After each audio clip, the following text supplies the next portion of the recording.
Mathias Nzon. Bonjour. Mathias Nzon, vous êtes politicien. Il se passe que le président de votre pays, le Congo-Brazza, a annoncé les élections anticipées pour le 20 mars prochain. Quel est votre point de vue là-dessus? Bon, de toutes les façons, moi j'ai appelé ça un coup forfaiture. Le président Sassou n'avait pas le droit de convoquer les élections anticipées. Oui, il le fait. Alors il se démet immédiatement. C'est ça la logique universelle.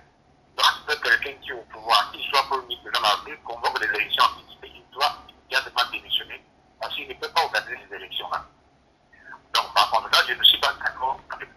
Il n'y a aucune raison qui explique cette convocation d'élections anticipées.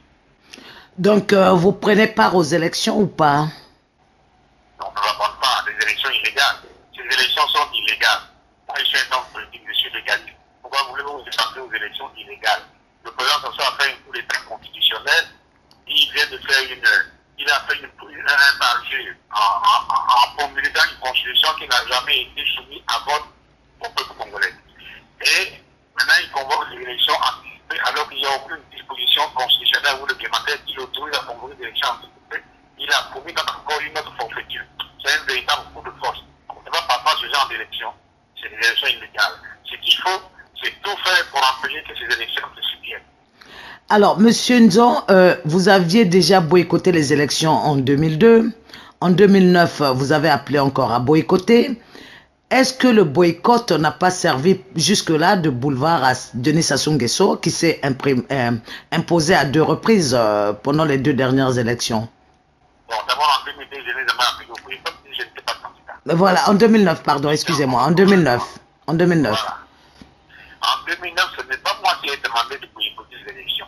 C'est le front de l'opposition congolaise. Tous les partis du front se sont réunis au CNDP et ont décidé de ne pas aller au vote parce que les conditions ne sont pas réunies, n'étaient pas réunies, et on a demandé aux Congolais de s'abstenir. Il y a eu 95% d'abstention. C'est pas moi. Je ne pas mettre sur moi. C'est le front de l'opposition congolaise à l'époque. Alors, à cette époque, vous avez accepté de les suivre, de ne pas aller aux élections avec eux. Et cette fois-ci, alors qu'eux s'organisent à aller aux élections, vous vous démarquez. Qu'est-ce qui s'est passé? Il n'a pas eu de position commune. Le FOCA n'a jamais fait un débat si oui ou non on doit aller aux élections. Nous avons proposé les conditions pour une élection transparente, équitable et juste. Aucune de ces propositions n'a été retenue par le pouvoir. Mais il y a une alliance FROCAD UDC. Il y a bien une alliance des deux plateformes, des deux mouvements. Le FROCAD UDC est une plateforme qui, vous avez vu que certains membres sont en train d'appeler à l'inscription des électeurs et puis à se préparer pour aller au vote avec Sassou. Mais écoutez-moi, le FROCAD c'est l'opposition. L'IPC c'est une campagne de la majorité présidentielle qui nous arrivions au dialogue alternatif de dialogue sur un point précis. La défense de l'ordre constitutionnel et le refus d'accorder au président Sassou un 3e mandat. Mais c'est ça l'IPC. C'est une campagne de la majorité présidentielle, c'est pas l'opposition. L'opposition c'est le FROCAD. Maintenant, l'IPC, qui l'IPC a un vote, ils sont dans la logique de la majorité présidentielle. Alors, naturellement, ils se trahissent eux-mêmes. Nous avons dit, pas de changement de constitution, pas de 3e mandat à Denis Sassou Nguesso. Aller aux élections, c'est avaliser la nouvelle constitution de Denis Sassou Nguesso, donc la défense de l'ordre constitutionnel. Aller aux élections, c'est permettre à Denis Sassou Nguesso d'avoir un 3e mandat. Par conséquent, toute la lutte que nous avons menée, et qui nous a coûté cher, et en vies humaines, à destruction humaine et matérielle, n'a servi à rien aller aux élections au-delà de l'éducation des autres. Alors que si toute l'opposition s'était rappelée pour dire non, on ne va pas aux élections, alors nous aurons enlevé le crédit à l'éducation des autres. Je me demande même si il aurait pu aller aux élections. Alors, donc, vous nous confirmez bien que le FROCAD ne participera pas à ces élections? Mais le FROCAD n'a jamais fait un débat. Si un individu du FROCAD décide pour aller aux élections, ça vient apprendre que le secrétaire général de l'IPADES y va. Et il va au nom de l'IPADES, c'est pas au nom du FROCAD. Le FROCAD n'a jamais fait cette décision-là. Alors, Voilà. voilà. Pensez-vous que le boycott soit aussi la solution quand, de l'autre côté, vous pensez que participer aux élections n'est pas la solution? Non, c'est conforme. Oui, vous êtes là, vous acceptez que les élections aient lieu. Ça, c'est un simple boycott. Nous, notre combat aujourd'hui, c'est de dire il n'y a pas de troisième mandat pour tenir sur des choses. Il faut que le peuple congolais se mette debout pour empêcher que ces élections se tiennent pour octroyer un troisième mandat à tenir sur des choses. Il va l'avoir. Si bon, les élections, ça va être un boulevard, il va passer. Il faut arrêter ça. Les gens ne comprennent pas notre position. Notre position, c'est de dire il n'y a pas d'élection. Mais le peuple est capable de le faire.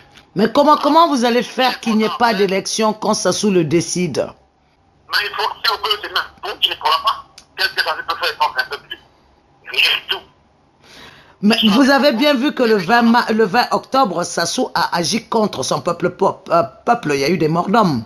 C'est Sassou seul contre le peuple. Il a pu en tuer. Mais madame, parce que vous n'étiez pas ici, vous ne savez pas pourquoi il y a eu des événements du 20 octobre. Ça, des choses qu'on ne peut pas décrire comme ça à travers les journaux. Il y a eu quelque chose qui n'a pas marché quelque part pour le 20 octobre. Voilà. Il y a eu des morts, des personnes de nos intégrés dans la mémoire. Mais il faut chercher pourquoi le pouvoir a pris des dispositions avant qu'on ne sorte dans la rue, avant qu'on ne vienne au meeting, pourquoi le pouvoir a pris des dispositions. Il y a eu une trahison quelque part. En fait, nous assumons l'échec de cela, mais Justement, qu'est-ce qui nous dit que le pouvoir ne refera pas la même chose? mais si le peuple est debout, le pouvoir fait la même chose. C'est une action suicidaire pour le pouvoir lui-même. Mais madame, vous savez comment on a fait passer en 63, quand nous avons fait partie de la BPP? Ça fait passer comment? Il n'y avait aucune armée de côté du peuple. Le peuple s'est mis debout, et il ne pouvait rien faire, il est temps. Et ça a pu été ainsi. Quand nous avons tenu la conférence nationale en 1950, les États-Unis étaient contre. Quand le peuple s'est mis debout, la conférence nationale a dû. Alors, nous avons quand même affaire à un peuple aujourd'hui qui est déçu, dépité, démobilisé, démoralisé. Comment pensez-vous pouvoir ramener ce peuple à vous suivre? Non, madame. Le peuple n'est pas déçu, ni démoralisé. C'est que le peuple fait qu'il y ait un changement, une alternance démocratique dans notre pays. Voilà ce que le peuple congolais attend. Le peuple ne veut plus d'éducation dessus. Dans son écrasante majorité, pour ne pas dire à 100%, le peuple n'en veut plus. Maintenant, le problème, il faut que les hommes politiques soient clairs devant le peuple. Ne pas faire le jeu de l'éducation des choses et ensuite venir devant le peuple. Le peuple aussi nous le donne. Mais les opposants qui ont déclaré, qui disent qu'ils vont aller aux élections, disent qu'il y a 95% de la population qui est acquis à la cause de l'opposition, donc il faut les utiliser à battre Sassou. On ne peut pas sur l'état de force.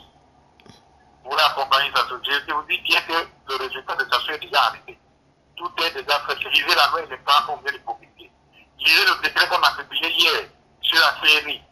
Vous comprendrez qu'il n'y a plus rien à faire. Il n'y a rien à faire contre ça.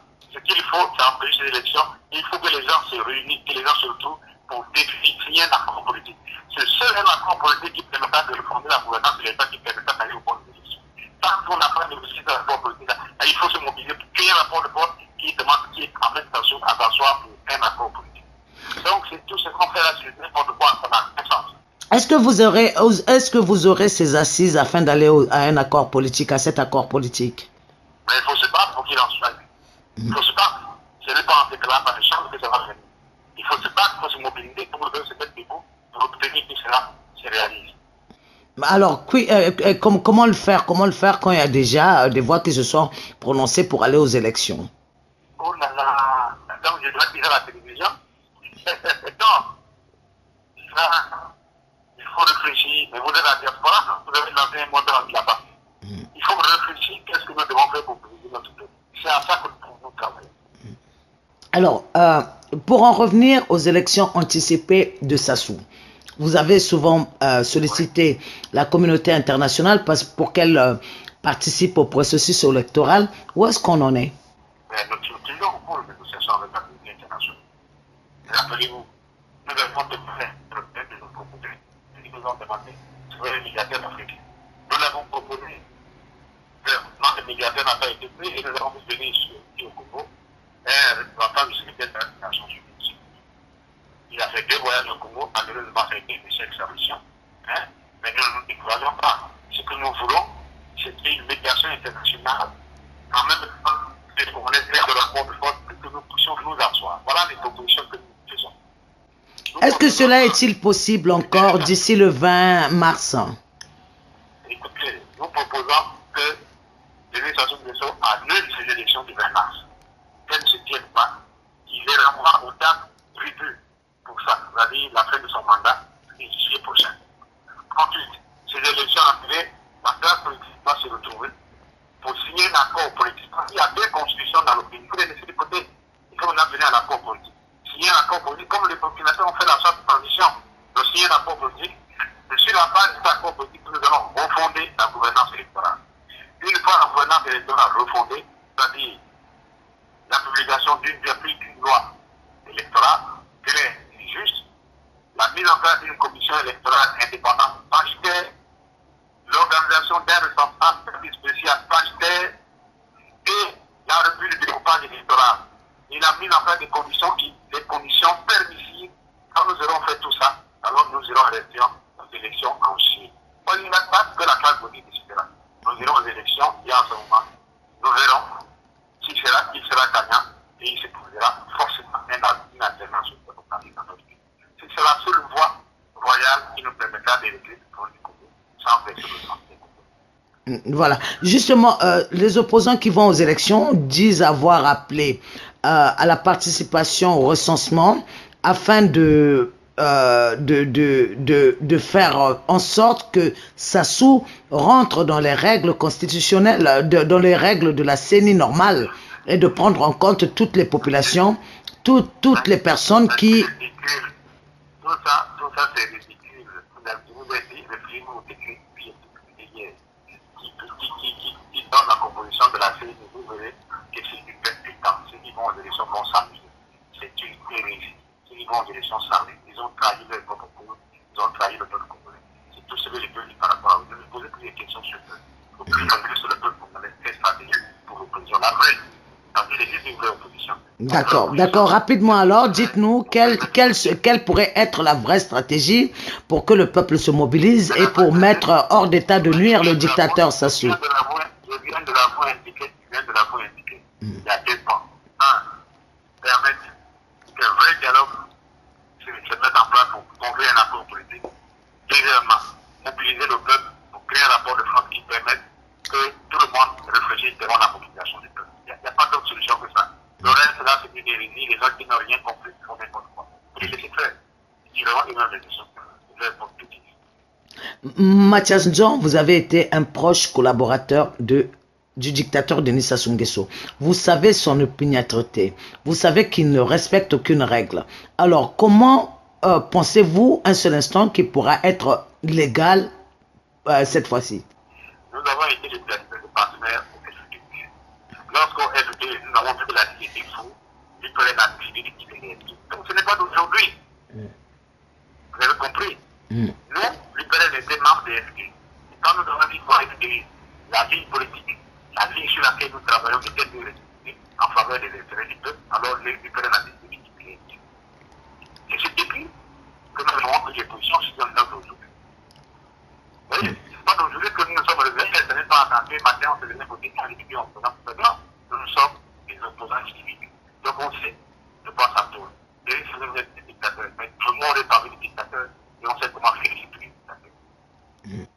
Votre dernier mot, Monsieur Mathias Nzon, président de l'UEPRM et membre du FROCAD et de la plateforme FROCAD IDC. Non, je ne parle pas de plateforme FROCAD IDC. L'objet est terminé. C'était la défense de l'ordre constitutionnel et le nom au troisième Denis Sassou Nguesso. Cette affaire a posé un éclat, donc parlez-nous de IDC FROCAD. Moi, je ne reconnais plus ça. Alors, votre dernier mot?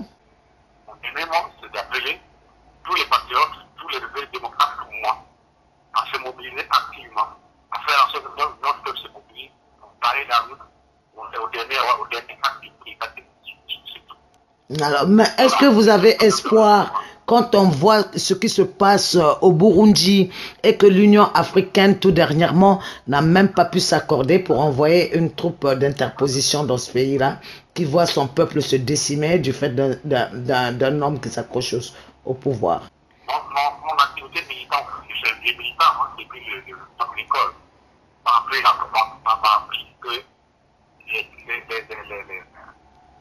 causes déterminantes de tout mouvement, sont toujours internes.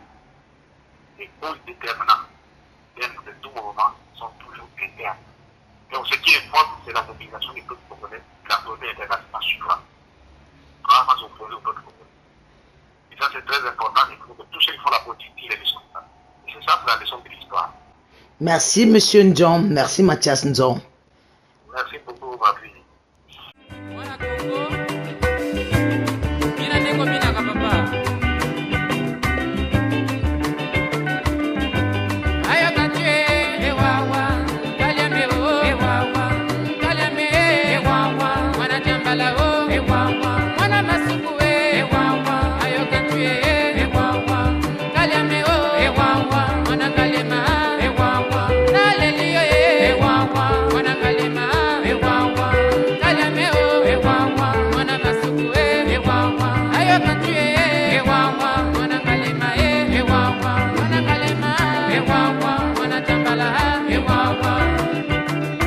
Wow.